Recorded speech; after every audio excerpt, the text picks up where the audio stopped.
Welcome to our daily reflection for this Monday, February 10th. And today we start for the first readings going back to the book of Genesis, all the way back to the very beginning. And we walk through the creation story. And this is such a beautiful account of creation.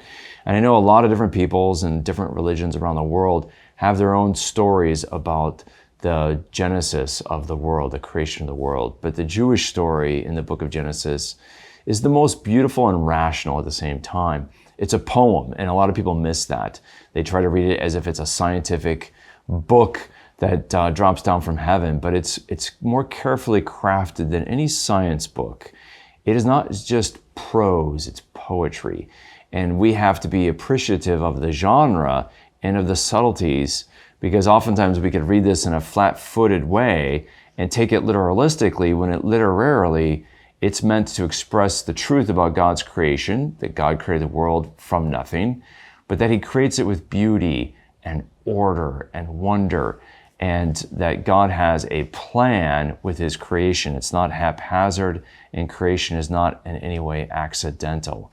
There is a great design. And we get this idea in the Psalm today. If we start with that, Psalm 104 that we'll hear the next couple of days is a psalm singing about the wonder and splendor of God's creation. And so pray that psalm, hear that psalm. I love how it begins here. Bless the Lord, O my soul. In other words, I've got to give worship to God because how beautiful and great and the splendor of His creation. And it says how manifold, later on, are your works, O Lord. In wisdom you have wrought them all. And God does create with wisdom. And that's one of the things that comes out in this creation story over the next 2 days. We hear at the beginning that God creates the world, and the problem is that the earth, the land, is formless and void. In other words, it lacks structure and it's empty. And the first 3 days of creation are a poetry that talks about giving structure to things. Light separated from darkness, the sky separated from the oceans, the land separated from the water. So each of these first 3 days is giving structure. And then the next 3 days are giving us that void, that emptiness of that structure is now being filled in.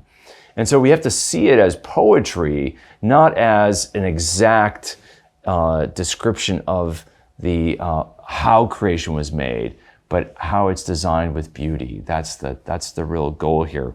And so today we get the first 4 days. And notice that the fourth day is filling in, because that's what the last 3 days do, the emptiness. And so if it's light versus darkness, we see that light and darkness now being filled in with what? The sun, the moon, and the stars that fill the skies and this vast expanse.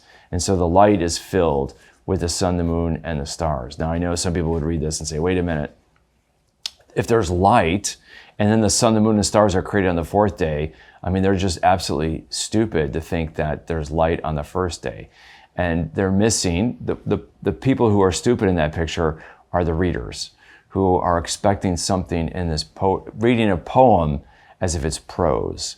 And that's where the lack of enlightenment, so to speak, comes, is in the reader, not the author, who is showing this beautiful poetry about how God creates with purpose and meaning.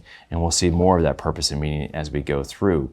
And then the other thing I want you to highlight is the repetition that happens a couple times here. God, as He creates, sees that it is good. And that is what the psalmist does in Psalm 104. He sees the splendor and beauty, the goodness of God's creation.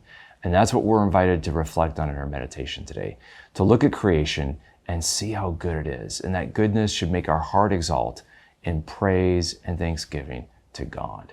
If we don't give God praise and thanks, it's because we are blind to the beauty and majesty, the order and design that God has put to creation that should lead us to wonder and to worship.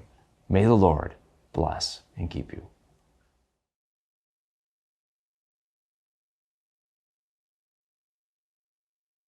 This daily reflection is brought to you thanks to the generous support of the Mission Circle. Join the Mission Circle to help Catholics worldwide understand, live, and share their faith. Sign up at missioncircle.org today.